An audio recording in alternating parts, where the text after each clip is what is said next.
안녕하세요. 저는 경기도에 사는 40대 주부 서유진이라고 합니다. 저는 최근에 제 인생에서 상상조차 못했던 끔찍한 일을 겪었습니다. 가장 가까운 가족이라고 믿었던 사람들이 사실은 악마 같은 인간들이었다는 걸 알게 된 사연을 들려드리려고 해요. 지금부터 제가 직접 겪은 이야기를 말씀드릴 테니 끝까지 들어주셨으면 좋겠습니다. 저는 15년 전에 건설회사에 다니던 남편과 결혼했습니다. 남편은 처음 만날 때부터 성실하고 정직했어요. 돈이 많거나 배경이 있는 사람은 아니었지만 약속은 반드시 지키고 무슨 일이 있어도 가족을 먼저 챙기는 사람이었어요. 그런 모습에 마음이 끌려 결혼했고 결혼 후 1년 만에 예쁜 딸 하나를 낳았어요. 지금은 많이 자랐지만 그때는 너무 작고 소중해서 하루하루가 감동이었죠. 남편은 건설 현장에서 정말 고생을 많이 했습니다. 여름엔 땡볕에서 땀을 비 오듯 흘리고 겨울엔 칼바람 맞으면서도 묵묵히 일했어요. 하지만 집에만 오면 그 힘든 기색은 전혀 보이지 않았습니다. 언제나 환하게 웃으면서 우리 서윤이 아빠 왔다 하며 딸아이를 번쩍 안아올리던 사람입니다. 그때마다 저는 속으로 내가 이 사람 만나서 참 잘 살고 있구나 하고 감사했어요. 저희 가정은 넉넉하진 않았습니다. 월급은 늘 빠듯했고 아이 키우는 데 드는 돈은 생각보다 훨씬 컸습니다. 그래도 남편은 저한테 유진아, 돈이야 어떻게든 벌면 되지. 우리가 이렇게 같이 웃을 수 있는 게 제일 큰 행복이야 라며 늘 저를 안심시켰어요. 그 말에 저는 힘을 얻었고 힘들어도 불행하다고 느끼진 않았습니다. 그렇게 소박하게 살아가던 저희 가정에 불행이 찾아온 건 불과 1년 전이었어요. 남편이 갑작스러운 교통사고로 세상을 떠난 겁니다. 평소처럼 현장에 갔다가 퇴근길에 신호를 어긴 대형 트럭이 들이받았다고 하더군요. 그날 저녁 경찰에게 전화를 받고 병원으로 달려갔는데 이미 남편은 의식을 잃은 상태였어요. 여보, 제발 눈 좀 떠봐. 당신 거짓말이지? 나랑 서윤이 두고 이렇게 가면 안 되잖아. 나 정말 못 살아. 제발 거짓말이라고 해줘. 하지만 제 바람과는 달리 남편은 끝내 돌아오지 못했습니다. 하얀 천으로 덮인 남편의 얼굴 앞에서 저는 무너져 내렸습니다. 다리가 풀려 주저앉은 채 몇 시간을 울었는지 몰라요. 그때 딸은 중학교 1학년이었는데 아빠가 없는 세상에 남겨진 아이를 보니 가슴이 찢어질 것 같았습니다. 서윤아, 미안해. 엄마가 어떻게든 널 지켜줄게. 그렇게 마음을 다잡으면서도 앞날이 너무 막막했어요. 다행히 남편이 생전에 들어둔 보험이 있어서 당장 생활비 걱정은 크지 않았습니다. 하지만 돈이 있다고 해서 마음의 구멍이 메워지는 건 아니더군요. 하루아침에 가장을 잃고 혼자 중학생 딸을 키우며 살아가야 한다는 무게는 이루 말할 수 없이 컸습니다. 매일 아침 눈을 뜨면 오늘은 어떻게 버텨야 하나부터 고민이었고 밤에 불 꺼진 방 안에서 혼자 울 때가 더 많았어요. 주변 사람들은 힘내라, 시간이 약이다라고 위로했지만 저는 매일 살아도 사는 게 아닌 느낌이었습니다. 가장 힘든 건 딸 앞에서 눈물을 보이지 않으려 애써야 했다는 거예요. 딸아이는 어린 마음에도 아빠를 잃은 충격이 컸지만 제 앞에서는 애써 밝게 굴더군요. 그 모습이 오히려 더 마음 아팠습니다. 아이 앞에서는 꾹 참고 웃었지만 뒤돌아서면 제 눈에서는 눈물이 멈추질 않았습니다. 그렇게 하루하루를 버티며 살았던 저에게 큰 위로가 되어준 분이 바로 시어머니셨어요. 시어머니는 75세의 고령이셨지만 정말 마음씨 고우신 분이었습니다. 남편이 세상을 떠난 후에도 저를 친딸처럼 아껴주시고 특히 저희 딸 서윤이를 정말 각별하게 사랑해 주셨어요. 유진아, 너 혼자 서윤이 키우기 힘들지? 내가 도와줄 테니까 너무 걱정하지 마라. 서윤이는 내 첫 손녀잖니. 이 아이 고등학교 보내고 대학교까지는 내가 책임져야지. 시어머니는 항상 이렇게 말씀하시면서 저희 모녀를 챙겨주셨습니다. 시어머니 덕분에 저는 남편을 잃은 슬픔을 조금씩 이겨낼 수 있었어요. 시어머니는 시아버지가 일찍 돌아가신 후 혼자 사셨는데 평생 농사를 지으시면서 모은 재산이 꽤 있으셨어요. 농지와 시골집, 그리고 평생 모은 예금까지 합치면 5억 정도 되는 재산을 가지고 계셨습니다. 시어머니께서는 장남인 저희 남편 말고도 두 아들이 더 있었어요. 이 두 사람은 저희 남편과는 정말 다른 사람들이었습니다. 둘째 아들 박정민은 40대 후반으로 전업 투자를 하고 있다고 했습니다. 겉으로는 잘 나가는 것처럼 보였지만 사실은 빚더미에 앉아 있었죠. 몇 번씩 새로운 사업을 시작한다며 투자금을 끌어모았지만 결과는 항상 실패였습니다. 저는 시댁에 갈 때마다 그의 표정에서 피곤함과 초조함이 묻어나는 걸 느낄 수 있었어요. 하지만 정작 본인은 늘 허세를 부리며 이번에는 크게 한 건 잡았다라며 허풍을 떨곤 했습니다. 셋째 아들 박정수는 40대 중반으로 평범한 직장인이었는데 문제는 도박에 빠졌다는 거였습니다. 처음엔 작은 내기 수준이었지만 점점 손을 떼지 못하고 빚까지 내면서 빠져들었어요. 결국 집안이 휘청거릴 정도로 상황이 악화됐다는 얘기를 여러 번 들었습니다. 친척들 사이에서도 정수는 도박만 안 했어도 평범하게 살았을 텐데 라는 말이 나올 정도였으니까요. 저는 솔직히 이 두 사람과 별로 가까운 사이가 아니었습니다. 명절 때나 가끔 얼굴 보는 정도였는데 그때마다 묘하게 불편한 기분이 들곤 했습니다. 웃으면서 인사를 나누지만 마음속에서는 늘 저 사람들이 무슨 속셈으로 저렇게 행동할까라는 의심이 스쳤어요. 특히 시어머니 앞에서는 누구보다 효자처럼 굴면서도 시어머니가 자리를 비우면 서로 험담을 하고 한숨을 쉬고 재산 이야기를 흘리는 걸 본 적이 많았습니다. 그런데 몇 달 전부터 이상한 일이 생기기 시작했어요. 평소에는 연락도 잘 안 하고 명절 외에는 거의 얼굴도 안 비치던 두 사람이 갑자기 시어머니 댁에 자주 드나들기 시작한 겁니다. 처음에는 그냥 효심이 늦게라도 생긴 건가 싶었어요. 하지만 갈수록 그 방문 횟수가 잦아지고 머무는 시간도 길어지자 저는 불안해지기 시작했습니다. 한 번은 제가 시어머니께 안부 인사를 드리러 갔을 때였습니다. 평소처럼 과일이랑 반찬을 싸들고 갔는데 마당에 들어서자마자 박정민의 목소리가 들렸습니다. 무슨 심각한 이야기를 나누고 있던 참이었어요. 어머니, 요즘 세상이 얼마나 험한지 아세요? 어머니 혼자 이렇게 큰 재산을 관리하시기 힘드실 거예요. 저희가 좀 도와드릴게요. 땅이라는 게 그냥 놔두면 세금만 나가잖아요.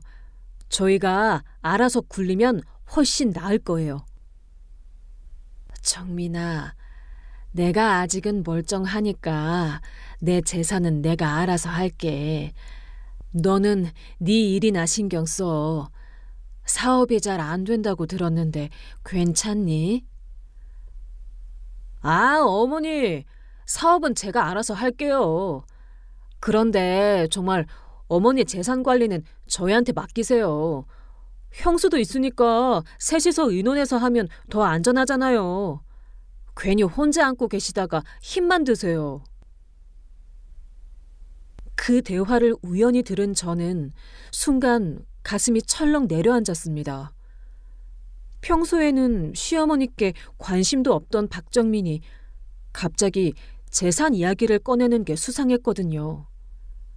표정은 웃고 있었지만 눈빛은 날카롭게 번뜩였고 말투에는 은근한 압박이 섞여 있었습니다. 저는 마치 그가 이미 뭔가를 계획하고 있는 것 같은 불길한 기분이 들었습니다. 그날 이후로도 박정민과 박정수는 이상할 정도로 시어머니 집을 자주 드나들었어요. 거의 매주 시골집을 찾는 수준이었죠. 뵐 때마다 시어머니는 점점 지쳐 보였고 표정도 어두워졌습니다. 제가 걱정돼서 물어보면 괜찮다 하셨지만 목소리 끝에는 힘이 없었고 눈빛은 흔들리고 있었습니다. 한 번은 시어머니께서 저한테 이런 말씀을 하셨어요. 유진아, 요즘 정민이랑 정수가 자꾸 이상한 소리를 해. 내 땅을 어떻게 처분하자고 하고 세금을 아끼는 방법이 있다고 하면서 복잡한 얘기를 하더라고. 나는 그런 거 잘 모르겠어서 그냥 안 한다고 했는데 자꾸 귀찮게 하네. 어머님, 그런 일은 신중하게 하셔야 해요. 괜히 복잡한 일에 휘말리실 필요 없어요. 그냥 지금처럼 사세요. 그래, 나도 그렇게 생각해. 근데 저놈들이 자꾸 그러니까 스트레스 받아 죽겠어. 심지어 변호사까지 데려와서 뭔가 서류를 만들자고 하더라고. 변호사까지요? 어머님, 그런 건 정말 조심하셔야 해요. 혹시 어머님이 모르는 사이에 이상한 계약을 하게 될 수도 있어요. 맞아. 나도 그래서 거절했어. 내 재산을 가지고 이상한 짓 하려고 한다면 경찰에 신고하겠다고 했더니 그제서야 조용해지더라고. 그때 저는 시어머니 말씀을 듣고 정말 놀랐어요.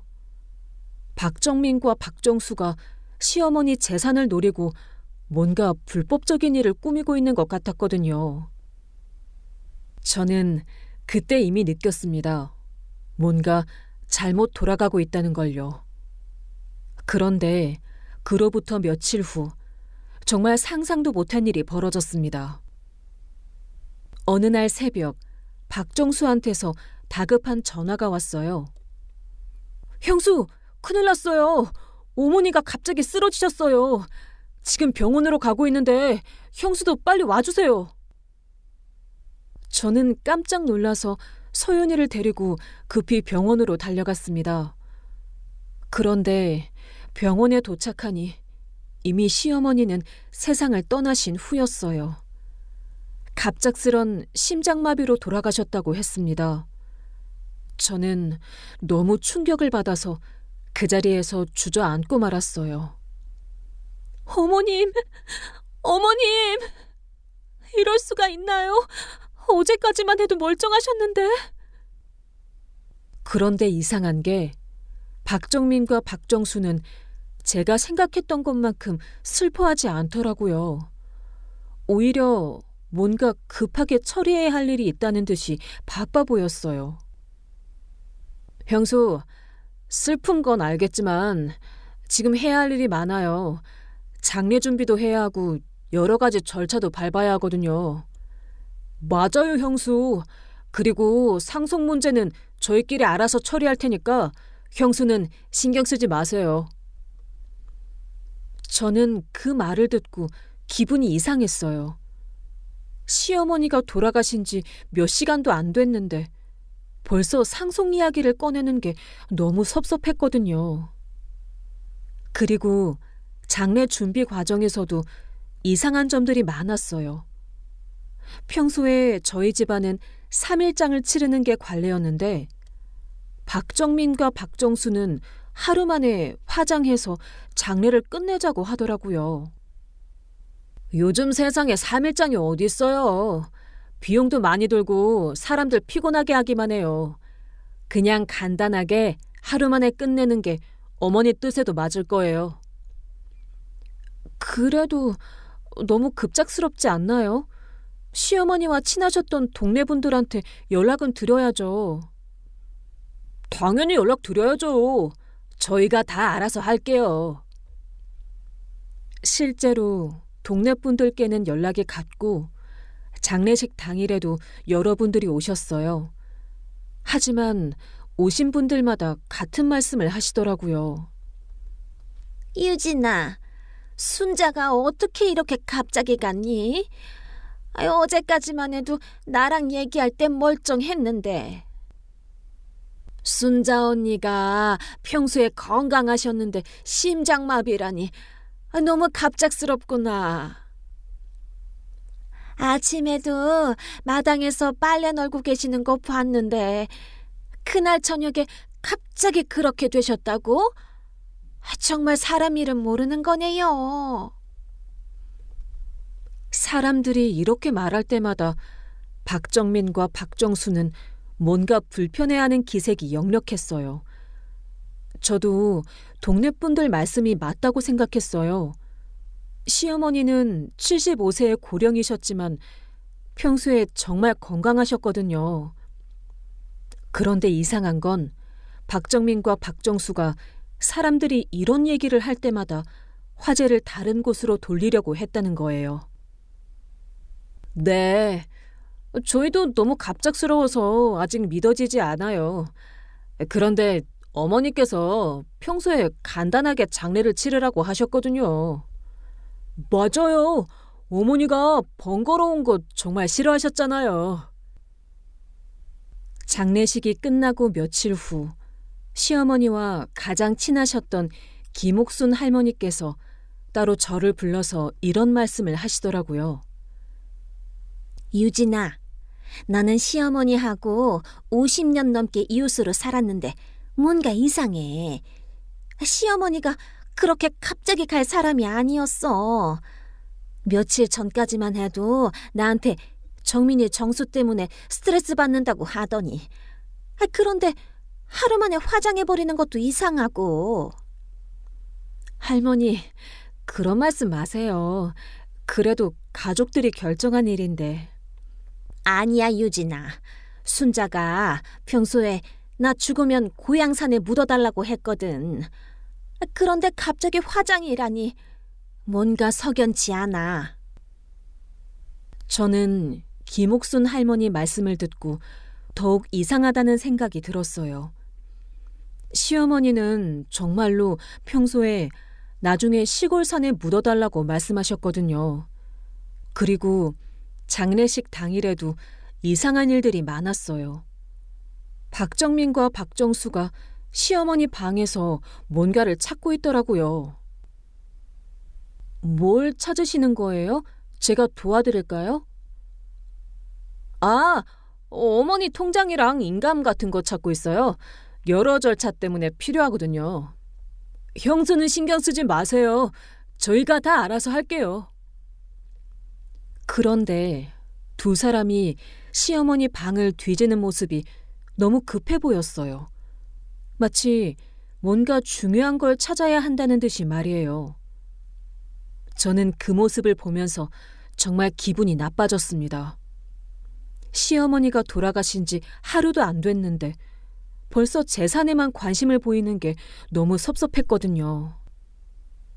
하지만 저는 그저 며느리 입장에서 뭐라고 말할 수도 없었어요. 그냥 시어머니를 잘 모셔드리고 조용히 마지막 인사를 드리는 것으로 만족해야 했습니다.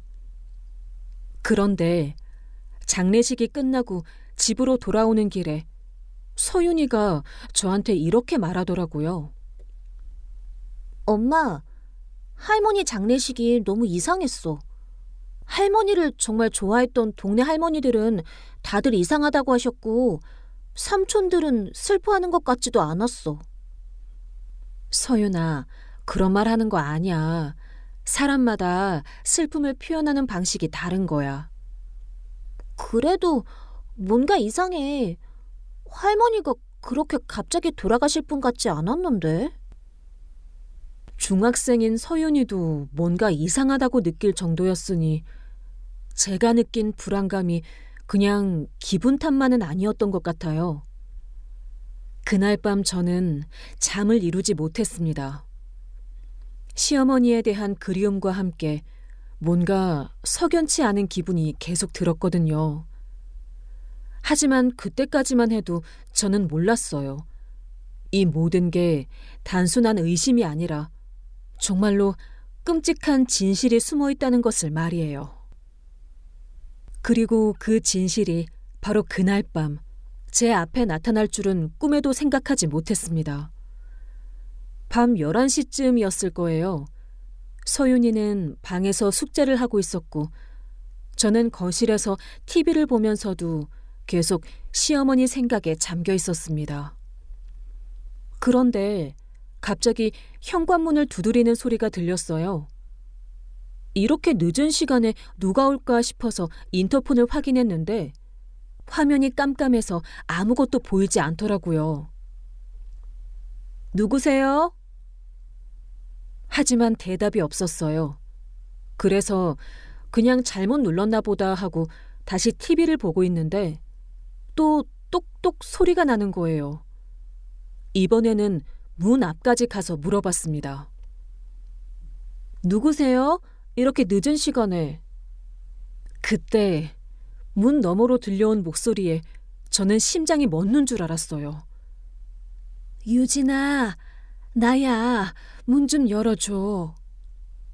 세상에, 그 목소리는 분명히 시어머니 목소리였어요.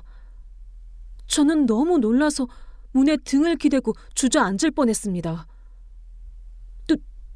누구세요? 장난하지 마세요. 유진아, 정말 나야. 내가 왜 너한테 장난을 치겠니? 빨리 문 열어줘, 추워. 저는 온몸이 떨렸어요. 분명히 시어머니는 며칠 전에 돌아가셨는데 어떻게 이런 일이 가능할까요? 혹시 제가 너무 충격을 받아서 환청을 듣는 건 아닌가 싶었어요. 하지만 목소리는 계속 들려왔습니다. 유진아, 나 정말 급해. 정민이와 정수 때문에 큰일 났어. 제발 문 열어줘. 나 죽은 게 아니라고. 저는 너무 무서웠지만 그래도 혹시나 하는 마음에 조심스럽게 문을 열었어요. 그런데 정말로 시어머니가 거기 서 계시는 거예요. 하지만 평상시의 모습과는 달랐어요. 옷도 더러워져 있고 얼굴이 많이 야위어 보이셨습니다. 무엇보다 표정이 너무 초조하고 불안해 보이셨어요. 어머님, 이게 어떻게 된 일이에요? 어머님은 돌아가셨다고. 유진아, 지금 설명할 시간이 없어. 일단 안으로 들어가자. 혹시 정민이나 정수가 따라올지도 모르거든. 저는 정신이 하나도 없었지만 일단 시어머니를 안으로 모셨어요. 그리고 문을 꼭 잠그고 나서야 제대로 말을 꺼낼 수 있었습니다. 어머님, 대체 무슨 일이에요? 어머님은 심장마비로 돌아가셔서 저희가 장례식까지 치렀잖아요. 유진아, 내가 죽은 게 아니야. 정민이랑 정수가 그놈들이 나를 죽은 걸로 만들어버렸어. 네? 그게 무슨 말씀이세요? 유진아, 앉아. 내가 차근차근 설명해 줄게. 하지만 먼저 서윤이한테는 들키면 안 돼. 애 놀랄까봐 무섭다. 저는 서윤이 방문을 확인하고 시어머니를 제 방으로 모셨어요. 그리고 따뜻한 물 한 잔을 드리면서 말씀을 기다렸습니다. 시어머니는 물을 한 모금 마시고 나서 떨리는 목소리로 이야기를 시작하셨어요. 유진아, 너도 알다시피 정민이와 정수가 요즘 계속 내 재산 이야기를 했지. 내 땅을 어떻게 처분하자고 하고 세금을 아낄 수 있는 방법이 있다고 하면서. 네, 어머님께서 말씀하셨죠. 그래서 거절하신다고. 맞아. 나는 그런 복잡한 일 하기 싫다고 했어. 그런데 그놈들이 계속 귀찮게 하더라고.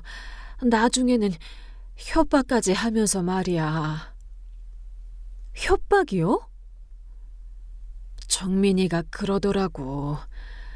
어머니가 협조 안 하시면 우리 가족이 다 망한다고. 사업비 때문에 사채업자들한테 쫓기고 있다고 말이야. 그래서 내 땅을 담보로 잡히거나 다른 사람 명의로 넘겨서 세금도 안 내고 빚도 갚고 싶다고 하는 거였어. 그런 일이 있었다니. 그런데 어머님, 그럼 어머님이 돌아가신 건? 내가 끝까지 거절했지. 그리고 이런 불법적인 일을 하려고 한다면 경찰에 신고하겠다고 했어. 그랬더니 그놈들 표정이 확 변하더라고. 시어머니는 잠시 말을 멈추고 물을 또 한 모금 마셨어요. 손이 너무 떨려서 컵을 제대로 잡지 못하실 정도였습니다. 그날 밤이었어. 정수가 와서 어머니 몸이 안 좋다면서 약을 가져왔다고 하더라고. 평소엔 안 그랬는데 갑자기 효자 노릇을 해서 이상했지만 그래도 내 아들이니까 믿고 약을 먹었지. 그 약에 뭔가... 먹고 나서 정신이 흐려지더니 의식을 잃었어. 그리고 깨어났을 때는 어떤 시골집에 갇혀 있었어. 저는 시어머니 말씀을 듣고 정말 충격을 받았어요. 그런데 더 놀라운 이야기가 이어졌습니다. 유진아, 구체적인 방법은 너무 끔찍해서 말하기도 어렵지만 그놈들이 어떻게든 나를 죽은 사람으로 만들어버렸어. 병원에서도 동네 사람들한테도 내가 심장마비로 죽었다고 한 거야. 그런데 어떻게 그런 일이 가능해요? 나도 정확히는 모르겠어. 하지만 정민이가 뭔가 계획을 세웠던 것 같아. 그놈이 병원에 아는 사람이 있다고 했거든. 어쨌든 세상 사람들은 모두 내가 죽었다고 알고 있어. 그럼 어머님은 그동안 어디에 계셨던 거예요? 정민이가 시골에 있는 빈집에 나를 가두었어. 그러고서 나한테 그러더라고. 어머니는 이제 죽은 사람이니까 조용히 계세요. 우리 일이 끝날 때까지만. 구체적으로는 말 안 했지만 뭔가 내 재산을 건드리고 있는 걸 알 수 있었어. 저는 너무 무서워서 소름이 돋았어요. 시어머니의 친아들들이 어떻게 이런 끔찍한 일을 할 수 있을까요? 그럼 어머님은 어떻게 탈출하신 거예요? 오늘따라 매일 와서 보던 정민이와 정수가 모두 안 오고 나를 지키던 사람도 잠시 자리를 비운 사이에 간신히 도망쳤어. 어디인지도 모르는 시골이라 젖먹던 힘을 다해 뛰었어. 다행히 금방 구멍가게가 나와서 들어갔는데 사정을 대충 말하니까 도와주더라고. 나를 시외버스 터미널까지 데려다 주더라. 거긴 알고 보니까 충청도 예산이었어. 내가 갖고 있는 땅이 그 근처니까 그제야 대충 알겠더라고. 어머님, 어떻게 혼자 여기까지 오셨어요? 너무 고생하셨어요. 저는 시어머니가 겪었을 공포와 불안감에 눈물이 났습니다. 어머님, 정말 끔찍한 일이네요. 그런데 이제 어떡하죠? 유진아, 나는 너밖에 믿을 사람이 없어. 정민이와 정수는 내 친아들이지만 이제 완전히 다른 사람이 되어버렸어. 돈 때문에 미쳐버린 거야. 저는 시어머니 손을 꼭 잡고 말씀드렸어요. 어머님, 걱정하지 마세요. 제가 도와드릴게요. 이런 일이 있어서는 안 되죠. 고마워, 유진아. 그런데 조심해야 해. 그놈들이 내가 살아있다는 걸 알면 너까지 위험해질 수 있어. 특히 서윤이는 더더욱 조심해야 하고. 그때 갑자기 핸드폰이 울렸어요. 박정수한테서 온 전화였습니다. 형수, 지금 뭐 하세요? 어? 그냥 TV 보고 있는데 왜? 아무것도 아니에요. 그냥 오늘 장례식 치르고 나니까 허전해서요. 혹시 형수 집 근처에서 수상한 사람 못 봤어요? 저는 깜짝 놀라서 시어머니를 쳐다봤어요. 혹시 벌써 시어머니가 도망친 걸 눈치챈 건 아닐까 싶었거든요. 수상한 사람요? 못 봤는데요. 왜 그래요? 아니에요. 그냥 요즘 집 주변에 도둑이 많다고 해서요. 형수도 조심하시고 혹시 이상한 일 있으면 바로 연락 주세요. 전화를 끊고 나서 저는 시어머니한테 말씀드렸어요. 어머님, 정수가 수상한 사람 못 봤냐고 묻는 거 보니까 벌써 눈치챈 것 같아요. 그럼 이제부터 정말 조심해야겠구나. 유진아, 나 여기서 며칠만 숨어 있을 수 있을까? 당연하죠, 어머님. 그런데 이 일을 어떻게 해결해야 할지. 경찰에 신고해야 해. 하지만 증거가 있어야 하니까 내가 갇혀있던 곳을 보여드리고 그놈들이 한 일도 다 밝혀야 해. 네, 어머님. 내일 당장 경찰서에 가요. 고마워, 유진아. 정말 너 아니었으면 나는 어떻게 됐을지 몰라. 내 진짜 가족은 너하고 서윤이 뿐인 것 같아. 그날 밤 저는 시어머니를 제 방에서 주무시게 해드리고 저는 거실에서 잤어요. 하지만 하나도 잠이 오지 않았습니다. 내 시어머니의 친아들들이 어머니를 상대로 이런 끔찍한 일을 저질렀다는 게 믿어지지 않았거든요. 그리고 이제부터 어떤 일이 벌어질지 너무 무서웠습니다.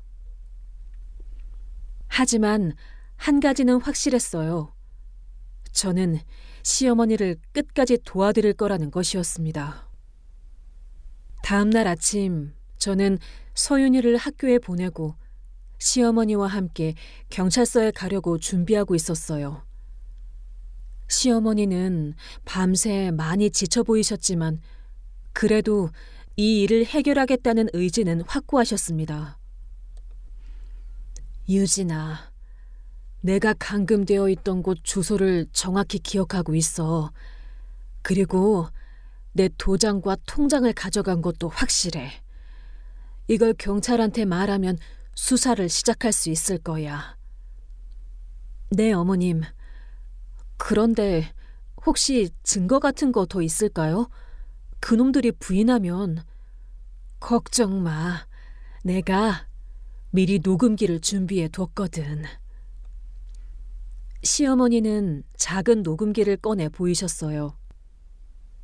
정민이와 정수가 처음에 내 땅 이야기할 때부터 뭔가 이상하다 싶어서 몰래 녹음해 뒀어. 그놈들이 나를 협박하는 소리도 다 들어있고 불법으로 세금 빼먹으려고 한다는 얘기도 녹음되어 있어. 저는 시어머니의 현명함에 감탄했어요. 정말 다행히 증거를 남겨두셨더라고요.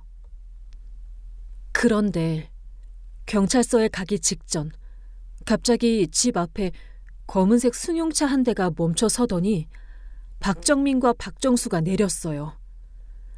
유진아, 큰일이다. 저놈들이 왔어.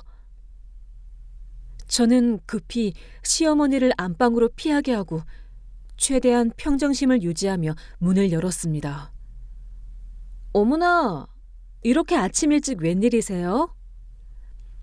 형수, 혹시 어젯밤에 이상한 일 없었어요? 저희는 어머니 유품 정리하러 갔다 오는 길인데. 네, 그런데 어머니 집 문이 열려 있더라고요. 혹시 도둑이라도 든 건 아닌가 해서 걱정되어서 왔어요. 저는 속으로 깜짝 놀랐어요.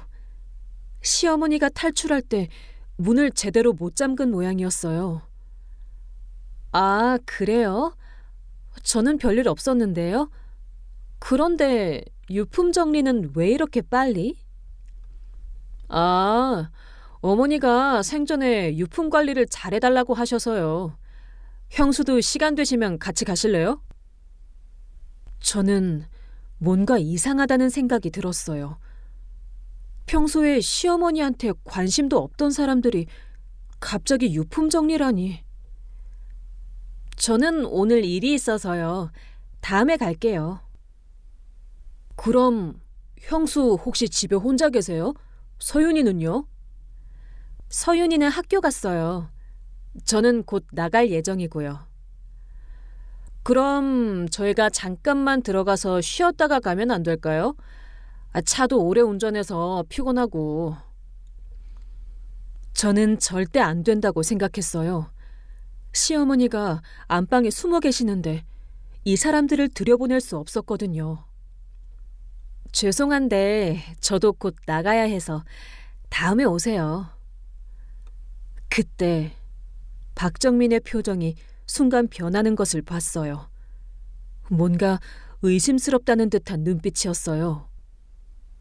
형수, 혹시 뭔가 숨기는 거 있어요?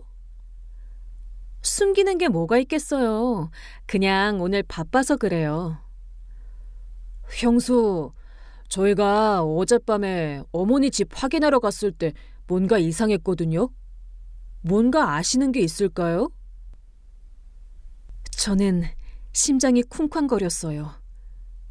이 사람들이 벌써 시어머니 탈출을 눈치챈 것 같았거든요.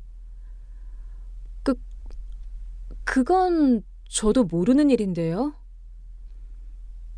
형수, 혹시 누군가 이상한 사람 본 거 아니에요?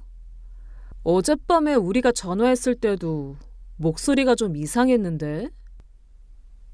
그때 갑자기 안방에서 작은 소리가 났어요. 시어머니가 실수로 뭔가를 떨어뜨리신 것 같았어요.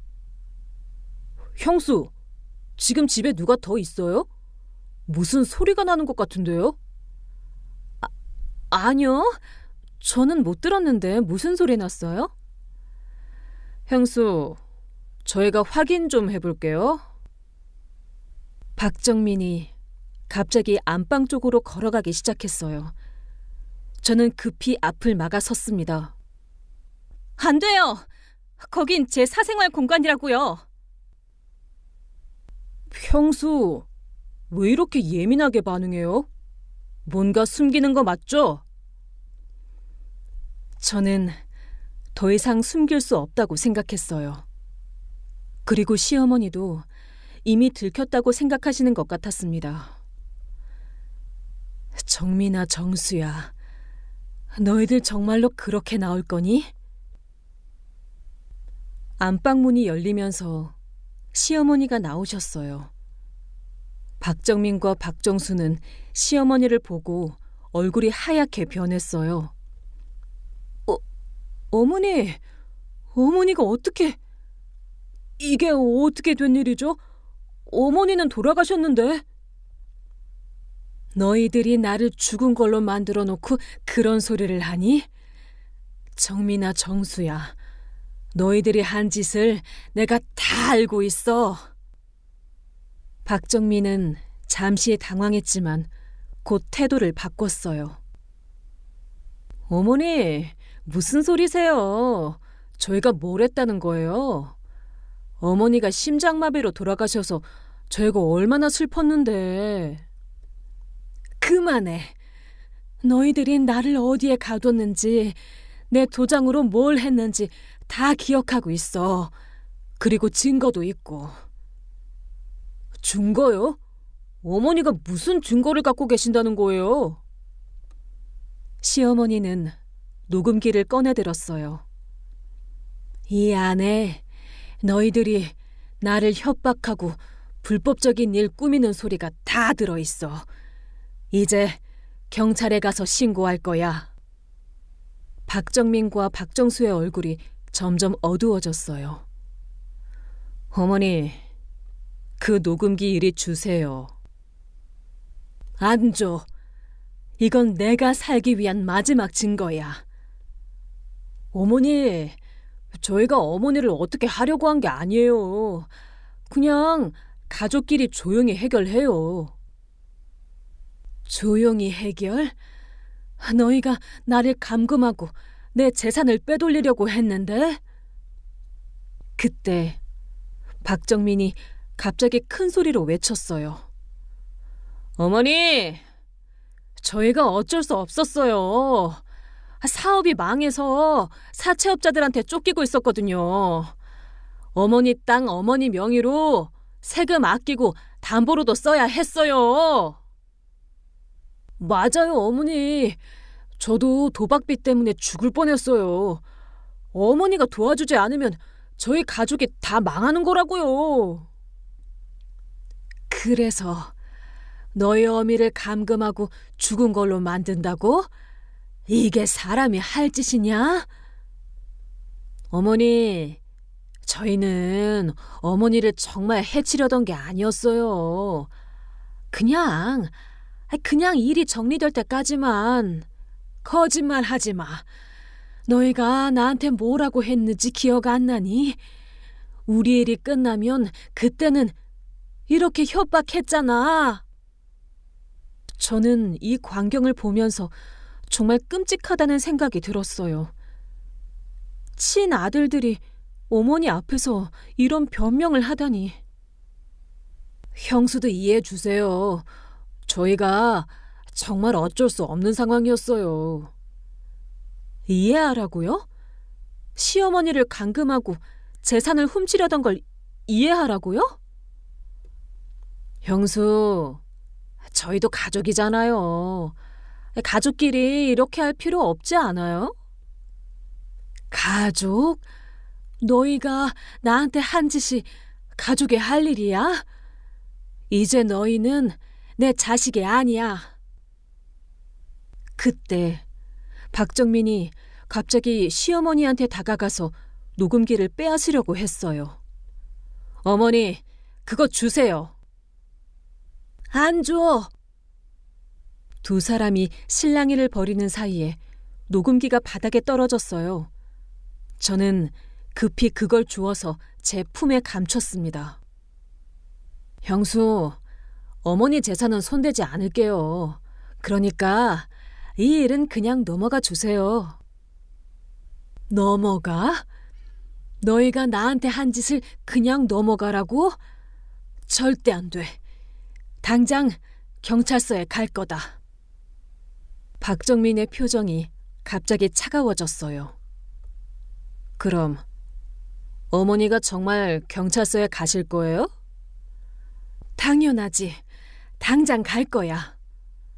그럼 저희도 할 말이 있어요. 어머니가 살아계신다는 걸 이제 모든 사람이 알게 되면 어머니 장례식은 뭐가 된 거죠? 사기죄로 저희만 잡혀갈까요? 저는 그 말을 듣고 섬뜩했어요. 이 사람들이 지금 시어머니를 협박하고 있는 거였어요. 그리고 형수도 어머니가 살아계신 걸 알면서도 신고 안 했잖아요. 형수도 공범이에요. 뭐라고요? 제가 언제? 어젯밤부터 오늘 아침까지 어머니를 숨겨줬잖아요. 이것도 범죄 은닉이에요. 야, 이놈들아. 유진이한테 왜 화살을 돌리니? 어머니, 지금 상황이 어떤 상황인지 아세요? 어머니가 경찰에 가시면 저희만 피해보는 게 아니라 형수도 서윤이도 다 곤란해져요. 그때 저는 정말 무서웠어요. 이 사람들이 서윤이까지 끌어들이려고 하다니. 서윤이는 왜 끌어들여요? 아이는 아무것도 모르는데. 형수가 저희 말 안 들으면 서윤이한테도 좋지 않을 거예요. 너희들이 내 손녀한테까지 해코지 하려고 하니? 해코지가 아니라 현실이에요. 어머니가 경찰에 가시면 모든 게 복잡해져요. 그러니까 조용히 넘어가 주세요.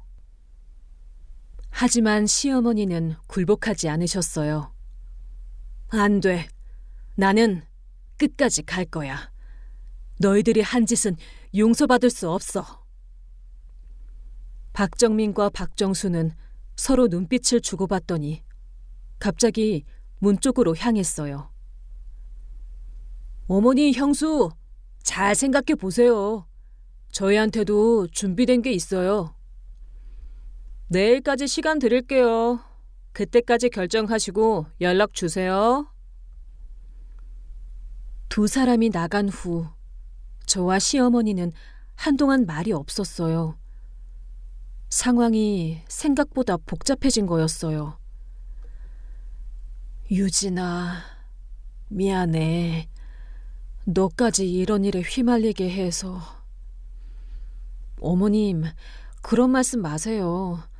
저는 끝까지 어머님 편이에요. 그런데 정말 경찰서에 가도 괜찮을까요? 괜찮을 거야. 우리가 잘못한 게 없어. 오히려 저놈들이 더 큰 죄를 지었지. 하지만 저는 불안했어요. 박정민과 박정수가 마지막에 한 말이 계속 신경 쓰였거든요. 어머님, 아까 둘이 말한 것처럼 경찰에 신고하면 우리도 문제가 될까요? 솔직히 걱정돼요. 유진아, 걱정하지 마. 우리가 잘못한 게 없어. 나는 피해자고 너는 나를 도와준 거야. 하지만 저는 여전히 불안했어요. 법적으로 어떻게 될지도 모르겠고 무엇보다 서윤이가 걱정되었거든요. 그래서 저는 날이 밝자마자 변호사 사무실에 전화를 걸어서 상담을 받아보기로 했습니다. 안녕하세요. 급한 상담이 있는데요. 변호사와 30분 정도 통화한 후 저는 조금 마음이 놓였어요. 변호사 말로는 저희가 피해자이고 시어머니를 도운 것은 범죄 은닉이 아니라 당연한 일이라고 하더라고요. 상황을 보면 시어머니는 명백한 피해자입니다. 감금죄, 사기미수, 문서위조 미수 정도로 고발할 수 있어요. 지금 빨리 신고하는 게 좋습니다. 그 말에 마음이 조금 놓였고 그날 오후 시어머니와 함께 경찰서로 갔습니다. 시어머니는 녹음 파일과 함께 자세한 진술을 하셨고 저도 증인으로 진술했습니다. 할머니, 정확한 감금 장소를 기억하고 계시나요? 네, 정확히 기억해요. 거기 가면 내가 갇혀 있었다는 증거들이 있을 거예요. 그리고 이 녹음 파일 언제 녹음하신 건가요? 정민이와 정수가 처음에 내 땅 처분 얘기 꺼낼 때부터 뭔가 이상해서 몰래 녹음했어요. 여기에 협박하는 소리랑 불법 거래 계획하는 소리가 다 들어 있어요. 경찰은 즉시 수사에 착수했어요.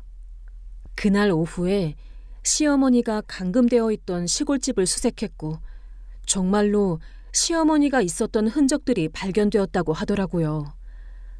하지만 그와 동시에 박정민과 박정수 측도 발빠르게 움직였어요.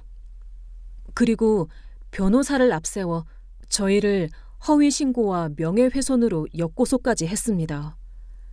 상황은 생각보다 훨씬 복잡해졌습니다. 어머니가 치매 기운이 있으셔서 기억이 왜곡된 겁니다.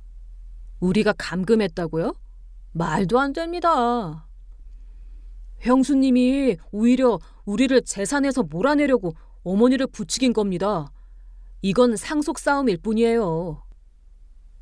재판이 열렸을 때에도 두 사람은 끝까지 죄를 인정하지 않았습니다.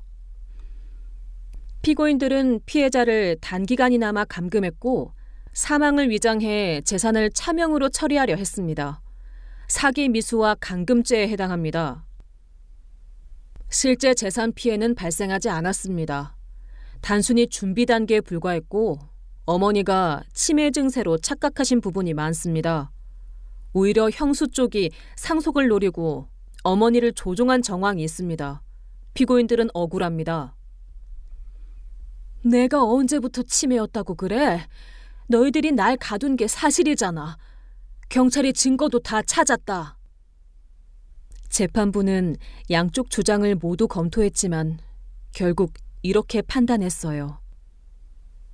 피고인들의 범행은 감금이라는 중대한 인권 침해입니다.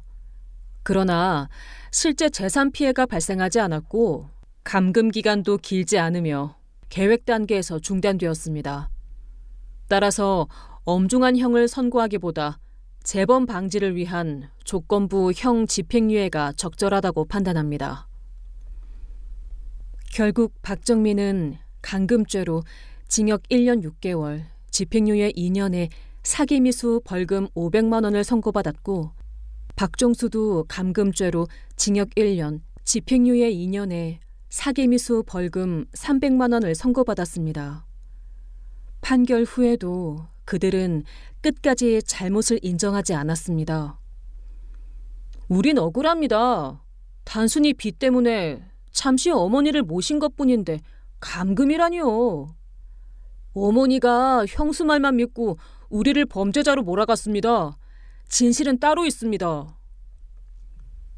그들의 태도는 변하지 않았지만 법원 판결로 사건은 일단락되었습니다. 시어머니는 안도하면서도 씁쓸해하셨습니다.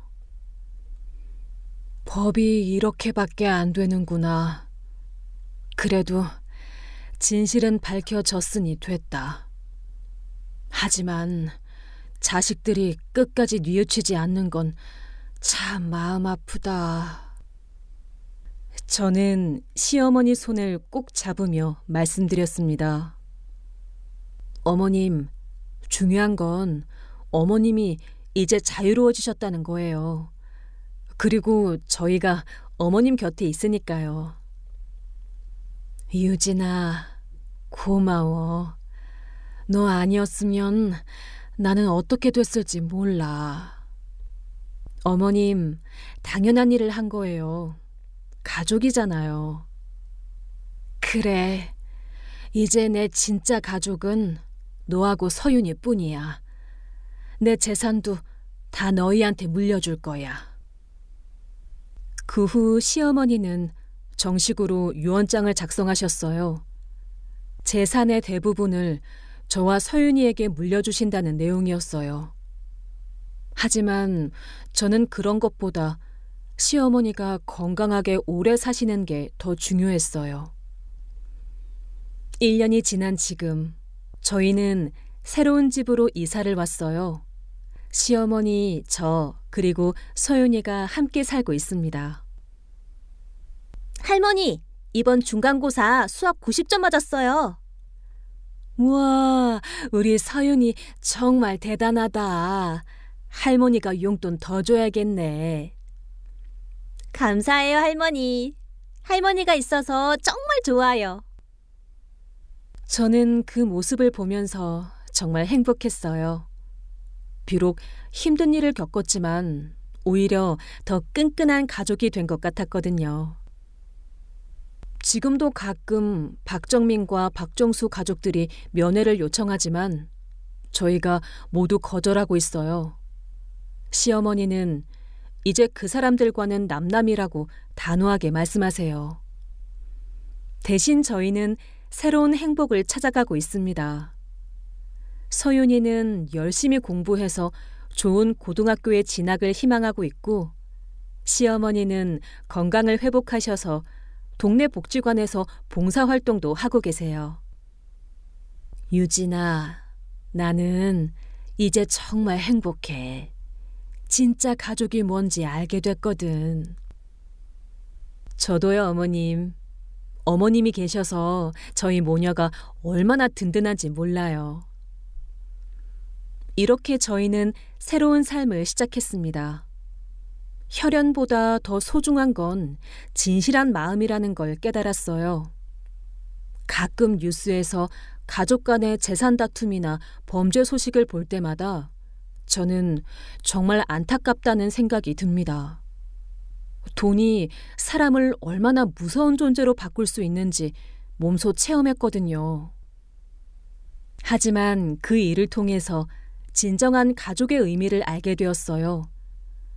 피보다 진한 것이 사랑이고 혈연보다 소중한 것은 서로를 배려하고 지켜주는 마음이라는 것을요.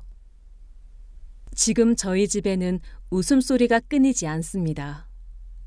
시어머니와 서윤이가 함께 요리하는 모습, TV 보면서 함께 웃는 모습들을 보면서 저는 정말 행복합니다. 그리고 가끔 시어머니께서 이런 말씀을 하세요. 유진아, 법은 완벽하지 않았어. 하지만 너 같은 며느리를 얻은 건 내 인생 최고의 복이야.